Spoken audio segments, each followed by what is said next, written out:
¿Qué tal? ¿Cómo estáis? Bueno, hoy lo que vamos a dedicar el vídeo es sobre todo a uno de los pilares fundamentales para ponerle freno y eliminar el COVID-19 de nuestros centros. Se trata de la higiene del entorno, ¿vale? Y sobre todo me voy a centrar muchísimo en una técnica que es la que desde Médicos Sin Fronteras defienden y creo que de una forma tremendamente acertada, que es la técnica del doble cubo.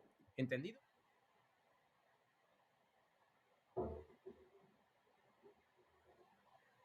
Sobre todo hay dos términos que tenemos que asociar siempre cuando estamos hablando de higiene del entorno.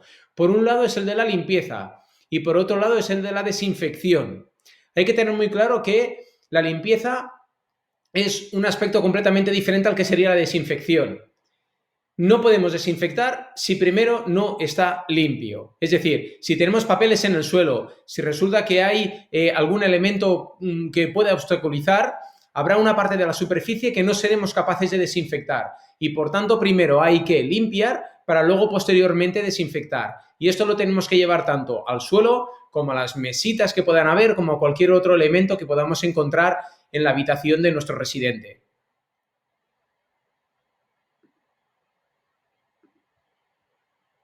Sobre todo un agradecimiento muy grande a Médicos Sin Fronteras, porque realmente para los técnicos en prevención, para enfermeros e incluso para los bomberos, han hecho una labor tremenda, están haciendo una labor tremenda. Desde aquí, realmente, toda mi total admiración a Médicos Sin Fronteras. Muchísimas gracias. Y vamos a continuar con nuestro vídeo. Sobre todo vamos a tener muy en cuenta una serie de pautas básicas a la hora de realizar una higiene adecuada del entorno.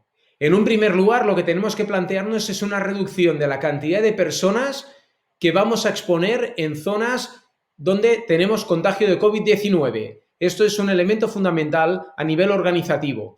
Por otro lado, deberíamos hacer todo lo posible por tener material exclusivo para zonas de COVID-19 y diferenciarlo de un material de limpieza o de desinfección que vamos a utilizar en otras zonas donde no existe ese COVID-19. Así, de esta manera, vamos a evitar el contagio cruzado, es decir, que de utilizar material de limpieza en zonas sucias, metamos el virus en zonas limpias o zonas donde no tenemos ningún residente ni trabajador con COVID-19. De la misma manera, miraremos siempre de limpiar de la zona más limpia a la zona más sucia. Entendemos que si tuviésemos un pasillo y 3 habitaciones o 4 ocupadas por residentes con COVID-19, pues según cómo, la zona más limpia la consideraríamos el pasillo, porque las puertas siempre vamos a tratar de que estén cerradas, y cuando entramos en el interior de la habitación y contra más nos acercamos a las zonas transitadas o ocupadas por el residente, ahí es donde vamos a encontrar las zonas más sucias, ahí donde se puede llegar a depositar una mayor cantidad de virus.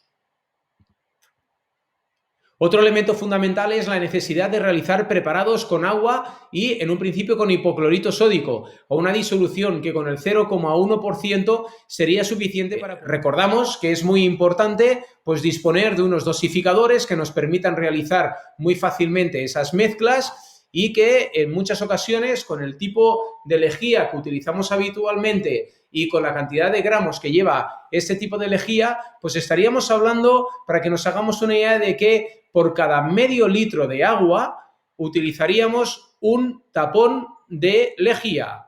Vuelvo a repetir, por cada medio litro de agua utilizaríamos un tapón de lejía. Para cada litro de agua utilizaríamos 2 tapones de lejía. Los cubos en hoy en día ya la gran mayoría de ellos vienen marcados con la cantidad de litros de agua. Si no lo estuviese, deberíamos coger y con un indeleble marcarlo y así de esta manera facilitarle la faena a las trabajadoras. Siempre es preferible equivocarse por un poquito más que no por un poquito menos. Pero lo que no podemos permitir es empezar a echar chorros y chorros de lejía, porque el poner más lejía no va a garantizar unos mejores niveles de desinfección.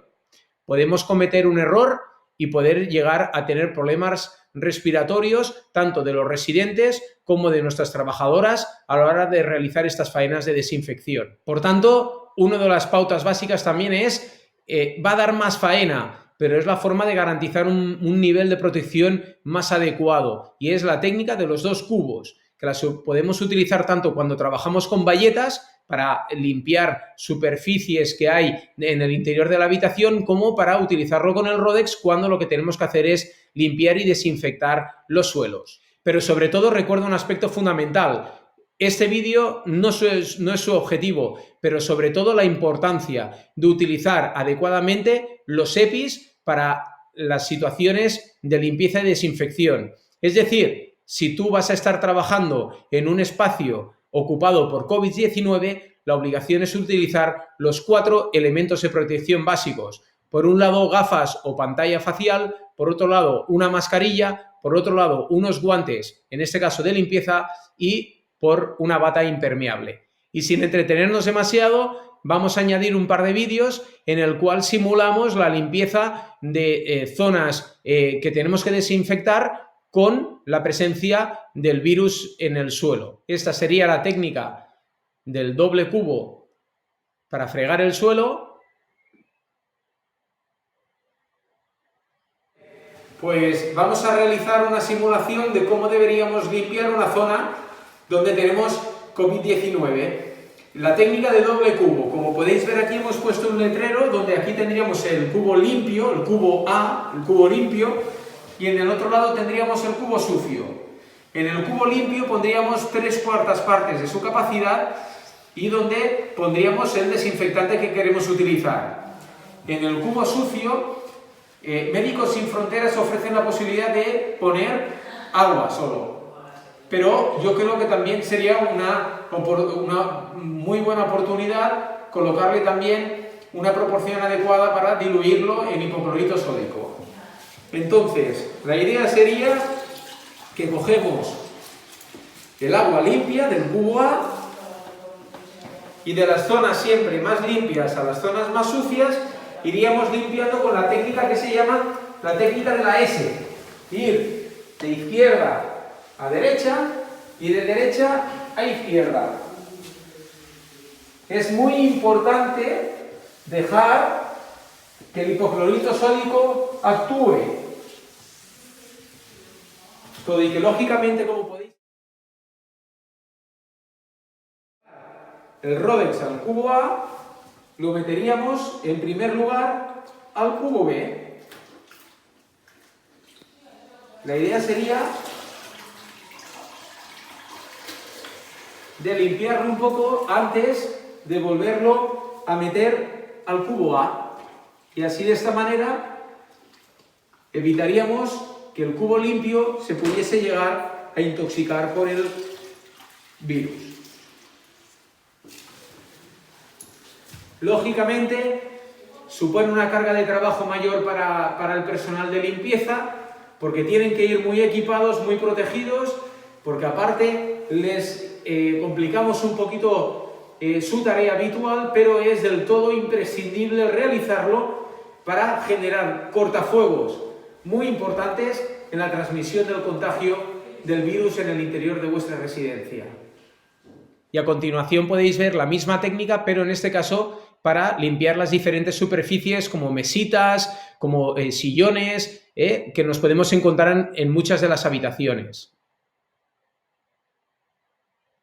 Bueno, pues en esta ocasión lo que vamos a hacer es aplicar la misma técnica del doble cubo, pero para todas aquellas acciones que realizáis de limpieza de pomos, limpieza de barandillas de los pasillos, de las barandillas de las escaleras o bien de lo que serían los teclados de los ascensores o cualquier otro elemento común que es muy manipulado por la gente. Bayeta, cubo A, sumergeríamos la bayeta limpia en el cubo A,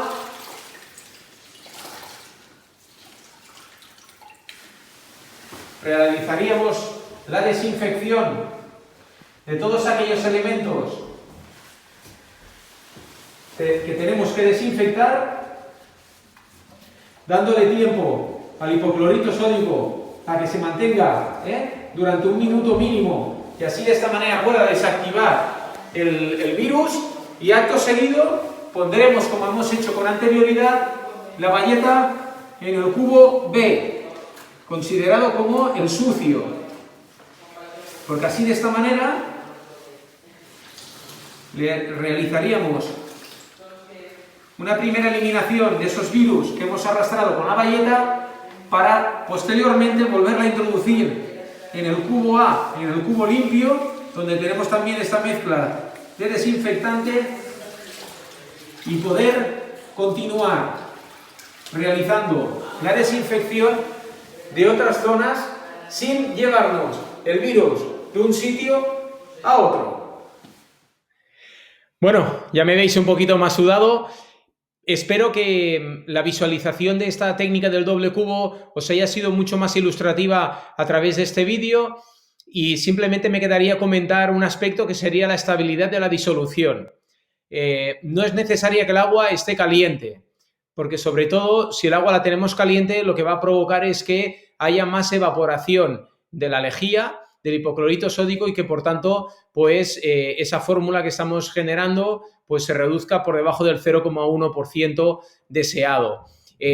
Cuando estamos hablando de tener esa misma disolución como podría ser en el caso de un difusor como este, pues entonces podemos entender de que de un día para otro la disolución se mantendría prácticamente intacta, ya que dentro de un pote cerrado realmente el grado de evaporación del hipoclorito sódico es mínima y que por tanto la cambiemos con mucha frecuencia, sobre todo si en nuestra residencia tenemos espacios catalogados como zonas rojas o zonas sucias o zonas de COVID-19 y zonas verdes o zonas de no COVID-19 y donde podáis tener alguna otra zona etiquetadas como amarillas o naranjas en según qué sitios, para aquellos casos de que presentan un cuadro clínico parecido al del COVID-19, pero se pueda tratar de una infección de orina, por ejemplo, ¿no? Y recordar, incrementamos el número de veces que realizamos limpiezas y desinfecciones e incrementamos la intensidad de dichas desinfecciones. Y hasta aquí el vídeo de hoy. Espero que os haya gustado mucho, de que lo encontréis muy útil, porque he tratado de hacerlo muy visual para que se os quede muy rápidamente la idea y que todos aquellos que nos habéis escuchado y aunque no trabajéis en residencias, son unos principios básicos de actuación que los podéis aplicar en cualquier sector laboral o incluso si en casa tenéis un familiar con el COVID-19, que la forma de actuar sería prácticamente la misma. Así que nada, muchísimas gracias y nos vemos muy pronto.